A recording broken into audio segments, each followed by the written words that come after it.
Bienvenidos a un nuevo video de álgebra lineal. En este video queremos hablar sobre más aplicaciones de álgebra lineal y precisamente sobre sistemas de ecuaciones lineales en ZP. Es decir, queremos mirar algunos contextos donde dichas aplicaciones pues pueden ser interesantes y se salen un poco del contexto sobre sistemas de ecuaciones lineales clásicos que se estudia en un curso. Aquí vamos a hablar un poco sobre sistemas de ecuaciones lineales en ZP. El contexto particular de lo que vamos a hablar es algo que se denomina como juegos finitos. Es decir, podemos tener situaciones en las cuales se tiene como un estado finito de cosas. No siempre hay como que una infinidad. Por ejemplo, describir ciertos estados, como apagado, encendido, o quizás si pensamos en un semáforo, que esté en rojo, amarillo o verde. Entonces, ese tipo de estados, pues en realidad corresponde a una cantidad finita. En el caso de apagado encendido, pues es 2, una cantidad de 2. Y en el caso de rojo, amarillo y verde, el semáforo, pues 3. Entonces, de alguna manera hay una relación entre los estados. Es decir, bueno, en el caso, por ejemplo, si pensamos en el semáforo, si está en rojo, posteriormente va a estar en amarillo, y posteriormente va a estar en verde, y después de verde va a estar en rojo, y sucesivamente. Entonces, a veces el orden también puede importar, entonces, de alguna manera, pues, estamos pensando de que la situación requiere como de identificar esas características. Entonces, cuando nos enfrentamos a este tipo de situaciones, donde hay donde se requiere modelar de alguna manera un contexto de opciones o posibilidades finitas, muy probablemente podemos utilizar este conjunto que denominamos ZP, donde estamos considerando que aquí este P es un número primo. Esto pues para garantizar que puedan existir soluciones de las ecuaciones, es decir, que puedan existir elementos inversos y demás. Pues aquí ZP hace el papel muy similar, se parece bastante a los números reales, en el sentido en que pues para cada elemento de ZP, ya ahorita vamos a mencionar qué vamos a entender por ZP, a cada elemento de ZP, para cada elemento pertenece tanto su inverso aditivo como su inverso multiplicativo.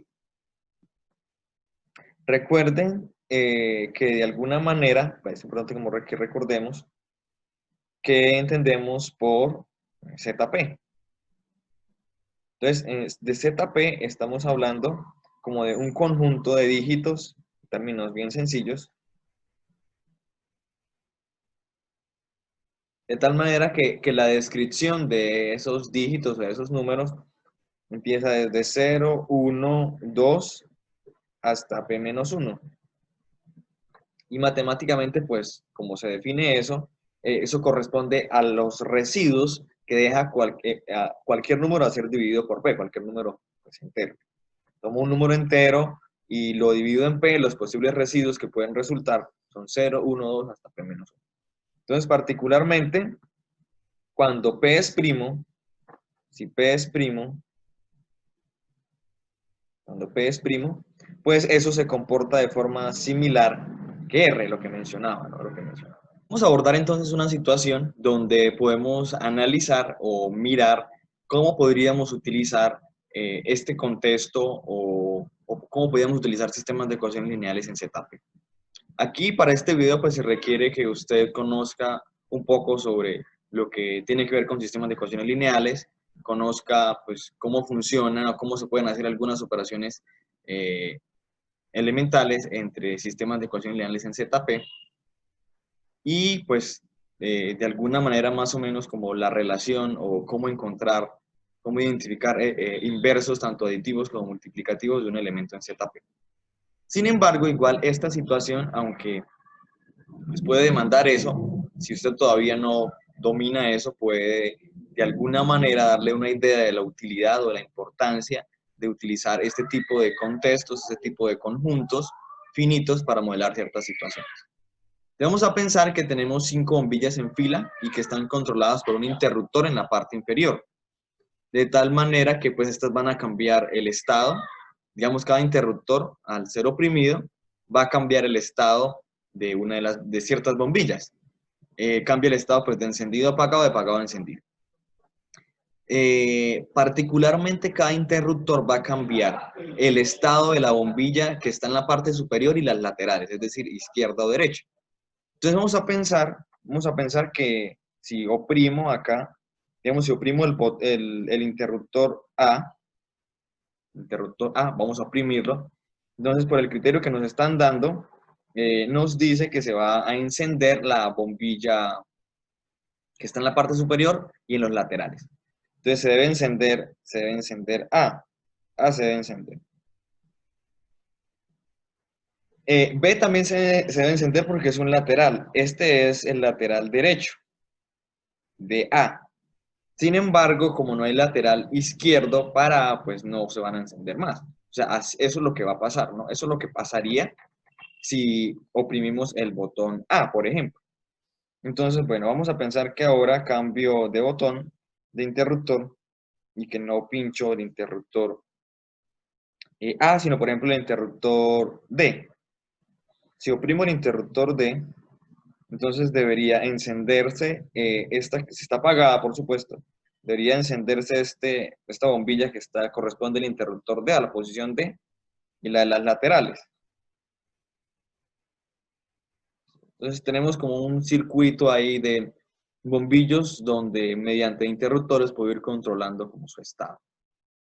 Entonces esto pues es como parte de una situación que vamos a ir dando detalles en la medida que avancemos en el video. Entonces, bueno, los estados son apagado o encendido. Como solamente tengo dos estados, podríamos pensar que eso podríamos relacionarlo, por ejemplo, el estar apagado con el 0 y estar encendido con 1. Entonces, de alguna manera, estoy tomando elementos de Z sub 2 porque solamente tendría dos posibilidades, 0, 1, ¿no? Entonces, como que estos están relacionados con ese conjunto que llamamos Z sub 2, que corresponde solamente a tener los elementos 0 y 1. Entonces, ahí estoy pensando solo en que describo si está encendido o apagado. Sin embargo, tengo 5 bombillas. Entonces, como tengo 5 bombillas, podríamos pensar en pues, que tengo que reconocer cuál es el estado de esas bombillas, ¿no? Y ahí hay un orden, cada una pues tiene como su posición, ¿no? Entonces, si de alguna manera hacemos corresponder como que a cada posición de esa bombilla con una entrada, como un vector de z sub 2 a la 5, porque va a haber 5 entradas, te voy a pensar que voy a organizar un vector de z sub 2 a la 5. Es decir, es un vector que va a tener 5 entradas, pero en cada entrada las posibles opciones son ceros o 1. Eso es lo que más o menos me quiere decir que tome un vector de z sub 2 a la 5. Tengo un vector de 5 componentes, o 5 eneadas, y en cada entrada las posibilidades son 0 o 1. ¿Sí? Entonces, pues bien, si todo está apagado, ¿sí? Vamos a pensar que todo está apagado. Si todo está apagado, pues podría ser descrito mediante 0, 0, 0, 0, vamos 4 ceros, y 0, ¿no? Ahí ya están los 5 ceros. Entonces, eso querría decir, ese vector, que pues todos los 5 bombillos, las 5 bombillas están apagadas. Sin embargo, pues bueno, podríamos pensar ahorita que no necesariamente están todas apagadas. Y entonces, ¿cómo podría describirse? Entonces vamos a pensar que hay una que está encendida, hay una que está encendida. Entonces acá vamos a pensar que hay alguna de esas que están encendidas. Entonces por aquí vamos a pensar de que hemos pinchado quizás el interruptor C, y entonces pues van a quedar encendidas. Si pincho el interruptor C, recuerden que quedaría encendida pues C, B y D, que son tanto las que están en la parte superior como los laterales. Entonces, bueno, esa situación que tenemos ahí, para cada bombilla puedo describir su estado, es decir, para todas puedo describir su estado tomando un vector de z sub 2 a la 5. Entonces, el primer interruptor está apagado, el segundo está encendido, el tercero encendido, cuarto encendido y quinto apagado. Vamos a cerrar aquí un poco esto. O sea, ese vector también está en z sub 2 a la 5. Bueno, en realidad todos van a estar en z sub 2 a la 5. todos los vectores que tome para describir los estados de esas 5 bombillas.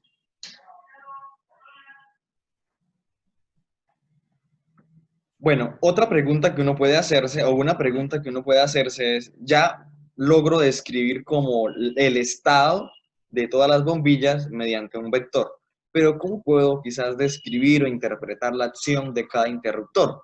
Es decir, ahora no como tal directamente la bombilla, sino los interruptores, la acción que pues llevaría a oprimir cada uno de los interruptores. En ese tipo de situaciones, pues a veces lo más fácil es pensar que todo el sistema está apagado, oprimir cada uno de los botones y analizar en cada caso como que lo que resulta, ¿no? Lo que resulta. Es decir, si oprimimos el botón A, el interruptor A, pues vamos a poder, eh, vamos a cambiar el sistema que tenemos, vamos a cambiar el estado de las bombillas de alguna de ellas, y entonces mediante un vector que describa ese cambio, pues vamos a relacionar esa modificación o esa variación que produce al oprimir el interruptor A. Entonces, ese interruptor A podemos relacionarlo como con un vector, y ese vector, pues, si oprimo el interruptor A, ya hemos mencionado que se enciende A y debe encenderse B.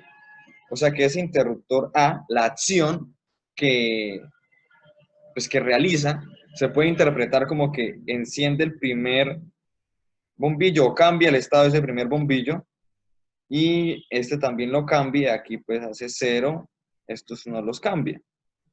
Una forma de utilizar también esos vectores para seguir interpretando pues ese tipo de cosas. Ahora aquí podríamos pues pensar que ya no quiero mirar el interruptor A, sino el interruptor B. Y podría también escribir lo mismo. Bueno, pues ahí están los vectores que describen cada uno de esos interruptores. Por ejemplo, vamos a tomar otra vez uno de ellos como para seguir haciendo énfasis. Si oprimo el interruptor D, por ejemplo, si oprimo el interruptor D, pues entonces se supone que va a cambiar el estado del que está en la parte de arriba, o sea, cambia el estado de esta bombilla, de la que está en el lateral y en el lateral. Entonces, por eso, aquí en este vector que llamamos D, lo que estamos diciendo es que a estas dos primeras posiciones no va a hacer ningún cambio. Y los cambios se van a efectuar sobre la tercera, la cuarta y la quinta posición. O sea, si oprimo el interruptor D, las bombillas que van a verse afectadas son las que están en la posición C, D y E. Eso mismo fue lo que hicimos con cada uno de los otros interruptores, y por eso escribimos estos vectores. Usted puede pues analizar cada caso y verificar que estén bien, que estén correctos, ¿no? Que funcionen. Vamos a pensar acá que ya pagamos ese sistema. Entonces vamos a seguirnos preguntando más cosas para ir interpretando e ir trayendo más elementos matemáticos a esta situación. Otra pregunta que podemos plantearnos es, ¿qué sucede si la situación inicial que tengo no está toda apagada y si oprimo algún interruptor? ¿Cómo puedo interpretar eso, no? Ya interpretamos como de alguna manera la acción de un interruptor mediante vectores, o, por ejemplo, describir como el estado en el que se encuentra dicha situación, si está todo apagado o algo. Entonces acá, bueno, aquí podríamos describirlo, ¿no? Pero lo que queremos ahora preguntarnos es, esta es la situación inicial. La bombilla de la posición 6D está encendida. Si oprimo un interruptor, ¿cómo describo ese resultado en términos, pues quizás también de vectores? Pues bien, vamos a pensar, por ejemplo, que oprimo la bombilla o el interruptor D, más bien. Oprimo el interruptor D. Entonces, oprimir el interruptor D va a implicar que va a cambiar el estado de la bombilla que está en la parte de arriba, en los laterales, tanto izquierdo y derecho. Como la bombilla que está en la parte de arriba del interruptor D está encendida, quiere decir que si la oprimo, pues ahora va a estar apagada. Y la del lateral izquierdo, que es C, pues se va a apagar también porque está encendida. Y como está apagada la del lateral derecho, pues va a quedar encendida. O sea que eso va a ser el resultado también de tener el estado anterior y luego oprimir el interruptor D. Entonces, note que de alguna manera eso puede estar relacionado como con esos dos vectores que podemos como colocar. Un vector que describe la situación inicial y el vector que describe cómo el interruptor afecta a cada uno de esas bombillas. Vamos a pensar ahora entonces que S es un vector que describe la situación inicial y que, por ejemplo, vamos a oprimir el interruptor D. Aquí ya he colocado que, bueno, S va a ser el vector que describe la situación inicial, que era la que tenía hace un momento, donde las bombillas de las posiciones C y D estaban encendidas y ahora vamos a oprimir el interruptor D. Cuando oprimo el interruptor D, lo que sucede es que cambia el estado de esta, y la última la deja encendida. Entonces, si notamos, el vector que describe ahora esa situación resultante sería este vector. Pero si miramos un poco ahora como que lo que resultaría de sumar esos dos vectores en z sub 2 a la 5, pues corresponde a la suma. Es decir, realizar una acción tras otra corresponde como hacer una suma. Note que aquí pues 0 con 0 es 0, esto me da 0, 1 más 1 en z2 va a ser 0 y así para los demás. Tener una situación inicial entonces y oprimir luego de forma consecutiva ciertos interruptores, pues puede describirse mediante suma de esos vectores z sub 2 a la 5. Entonces, por ejemplo, en este caso, esta secuencia de oprimir esos interruptores puede ser descrita como S, que es el vector de la situación inicial, más oprimir el interruptor A, que puede ser descrito por ese vector A, más C, más D, más A. Esto me va a dar un vector resultante. Lo puedo encontrar. Aquí lo importante, vamos a pensar que ese vector final es T. Entonces ahí de alguna manera tengo una relación. Ya estoy interpretando el problema en términos de una ecuación donde están involucradas ciertos vectores. Entonces, bien, pues ya sabemos que después de oprimir el botón A, C, D y A, dada una configuración inicial S, pues tenemos una configuración final T. Pero podríamos preguntarnos como que, ¿qué pasa si de alguna manera tengo una configuración inicial S y oprimo una cantidad pues, de veces esos interruptores? Bueno, cualquiera de esos interruptores, cierta cantidad de veces. Entonces al final voy a tener pues una configuración T, que es la que aparece ahí, una configuración T. No vamos a preocuparnos por ahora como que cuál es esa configuración. Lo que podríamos luego pensar, que es lo que se escribe aquí en la parte de abajo, es que uno puede de alguna manera pues como actuar sobre esa ecuación que ya tiene. Pues uno puede llevar este S del otro lado y entonces me queda pues aquí una diferencia entre estos dos vectores, donde T es la configuración final y S es la configuración inicial. Acá ya me queda este X sub 1, este X sub 1, X sub 2 y hasta X sub n, pues me representan como la cantidad de veces que estoy oprimiendo los interruptores, cada uno de esos interruptores, ¿vale? Entonces, pues ya ahí tengo una ecuación, pero más que eso, más que una ecuación, tengo un sistema. Ya vamos a ver por qué. Ya vamos a ver por qué tengo ahí un sistema de ecuaciones lineales. Bueno, vamos a pensar que nuestra configuración inicial para la situación que queremos resolver de manera particular es que todos estén apagados. Y que nuestra configuración final que queremos es pues que las bombillas que quedan encendidas es la bombilla que está en el interruptor A, en el interruptor C y en el interruptor E. Es decir, como que qué interruptores, lo que nos preguntamos es qué interruptores puedo oprimir o cuáles interruptores debo oprimir, en qué orden, para que de alguna manera pueda obtener esa configuración. Podría oprimir muchos botones, pero como que cuáles botones puedo oprimir y cuántas veces de tal manera que tenga esa configuración final. Pues pensando en eso, ya de alguna manera utilizando la ecuación que tenemos arriba, que es una ecuación vectorial, porque están involucrados vectores, vamos a reescribir esos vectores que describen las acciones tanto del interruptor A, B, C hasta E. Entonces noten que este X sub 1 va a ser como la cantidad de veces que oprimo el interruptor A, y este es el vector que describe la acción de transformación de ese interruptor A. así para los demás. Dado que nuestro vector de configuración inicial es 0, pues hacer t menos ese 0 me va a dar el mismo vector de configuración final que ese. Ese lo coloco acá. Entonces, aquí ya tengo, bueno, esto sería como, aquí me está expresando esto como una combinación lineal. Aquí estoy encontrando una combinación lineal de los vectores que describen las acciones de esos interruptores. Entonces, yo quiero mirar como cuál es la solución de eso. Eso es lo que quiero pensar. Entonces, tengo un sistema de ecuaciones lineales 5 por 5. Tengo 5 ecuaciones y 5 incógnitas. Note de alguna manera que si usted compara como aquí estas combinaciones lineales de esos vectores, pues lo que vamos a hacer es organizar cada uno de esos vectores que describen la acción de transformación de esos interruptores como columnas de la matriz. Entonces ahí en realidad pues tenemos las 5 ecuaciones y cada columna corresponde de alguna, se relaciona como con una de las incógnitas, ¿no? Entonces, ¿qué vamos a hacer? Vamos a intentar aplicar sobre este sistema operaciones elementales para encontrar la solución. Ya a esta altura, pues con lo que sabemos de álgebra lineal o con lo que hemos estudiado de álgebra lineal, la pregunta es como que ¿cuál es el conjunto solución? ¿Cuál es el conjunto solución de eso? ¿Sí? ¿Cuál es el conjunto solución?